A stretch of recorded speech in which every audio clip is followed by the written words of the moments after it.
couldn't believe it was happening. And I did lots of interviews, and I got on the radar of Justin McCulca, who was a reporter for Smog at the time, reporting on the issue. And he wanted to interview me. We met at the conference. He wanted to interview me because he heard an NPR piece that was just an industry fluff piece, and he wanted to get my side of the story.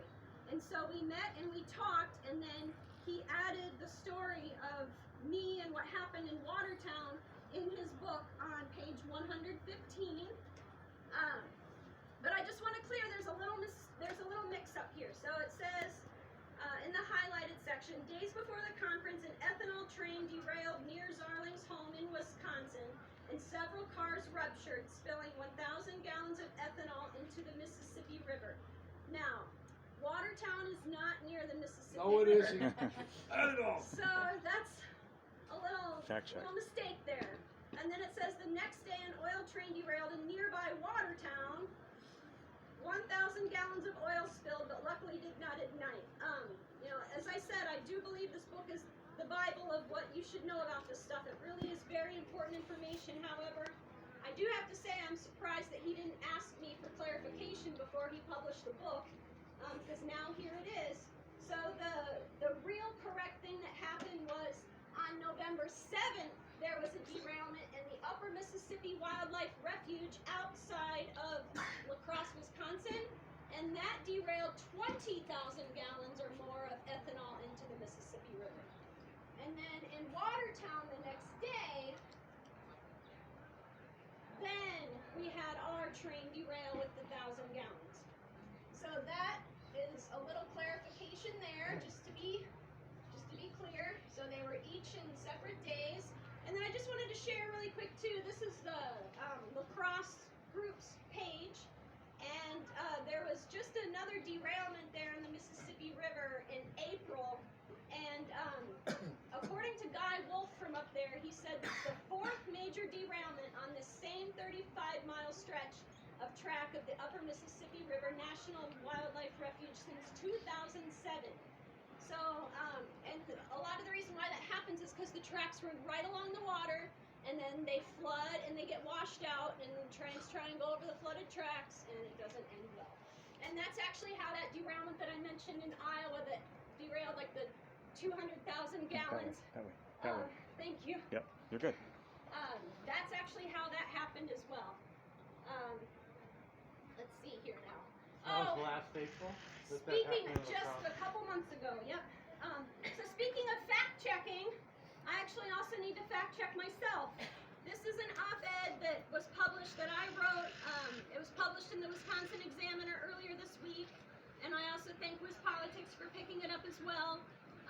So I'm very thankful that this important information was able to get out there.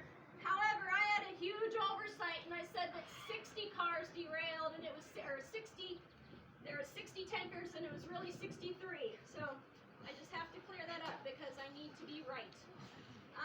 And then also I fact-checked myself on this interview that I did with CBC Canada following the derailment in Watertown.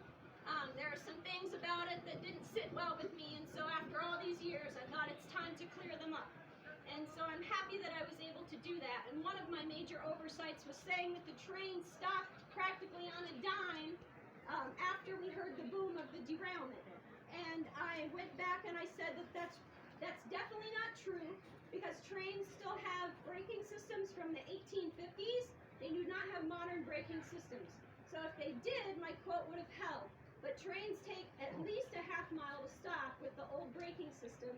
And so then what I said couldn't be accurate, and I recommended that we not try and give estimations of measurements of time when we're in a fight or flight crisis situation, because we lose track of time and reality while we're in that state.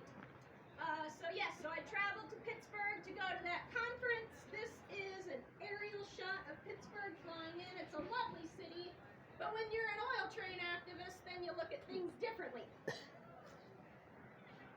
This was the fine group of folks that I met there. I'm still in touch with a lot of them, and I have to thank their Stand.Earth now. At the time they were Forest Ethics. I would not have been able to go to that conference experience, and I would not know much of the information that I'm sharing with you today if not for them. So I need to thank them. Thank you very much. Yep. I need to thank them for everything that they do and have done for me and the world. While we were at the conference, Fred Millar, who I am happy and thankful to call a friend, gave a very moving presentation about community right to know. And he did this right in front of a couple people from Pittsburgh in charge of emergency response. And so what he told us, one thing, he says, get the DOT Orange Book so you can look up if you're interested in learning about the placards that you see on tanker cars, whether it's rail, truck, anything with a placard. It has a different color, it has a different number, it has a different class, and they all mean different things.